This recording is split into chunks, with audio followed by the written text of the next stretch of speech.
With us this morning is Odunayo Abdullah. She's a certified integrative nutrition coach and the founder of Optimum Foodie. She is, which is an innovative nutrition and fitness company. And this morning we will be talking about Nigerian foods and not the problem. So Thank you for having me. Odunayo, what is? It's so sad that we've demonized Nigerian foods. Like every time we just hear, we don't have food now. It's only rice, there's only bread, and so on and so forth. And that is not the problem. So we have this idea that carbs are a problem. So which is why we list all them rice, and bread, and beans, and all the rest. But the problem is the way we approach quantity. We're eating too much of it. That's one. Two, if you really think about it, there's many other foods. We have so many soups. Please list them. Please, we have our efori roll, we have our okra. We go into soups.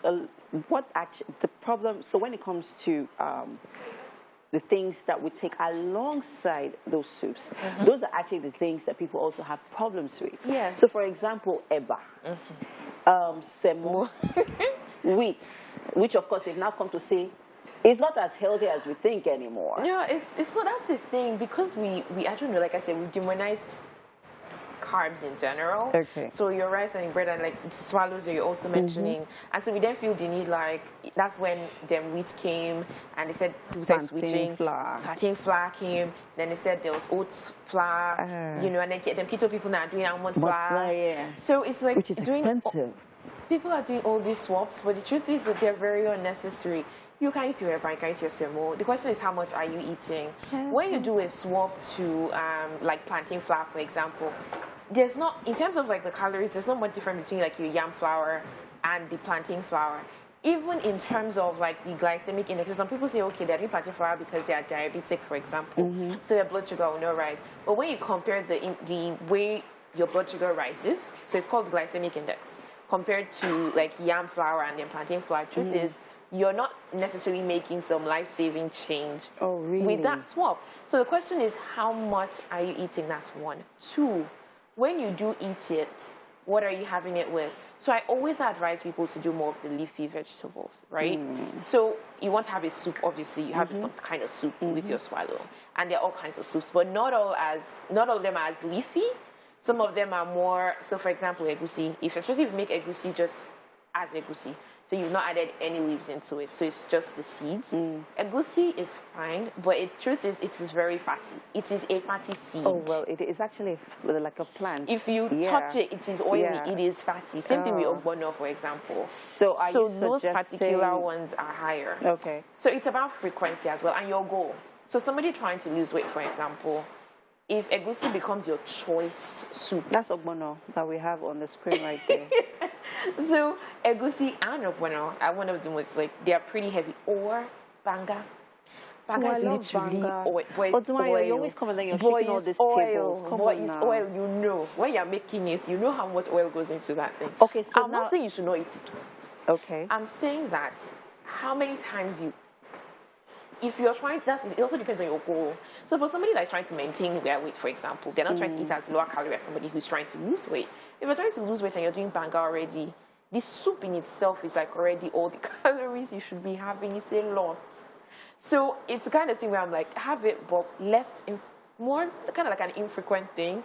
Choose more of the leafy ones. So the edikaikons, the eforos, the okras, you can do those ones more frequently because you have more control. Let me use myself as an example here. Yeah. Okay. Yes, I'm very particular about my food portions, but when it comes to the leafy vegetables, so the efori rolls, the edikaikon, as a matter of fact, I don't like edikaikon. Efori roll, all of that, I'm not a fan of it. Bitter leaf soup. Now, for soups like the ogbono and the egusi, where we just have, how much vegetable do you think we should have in it?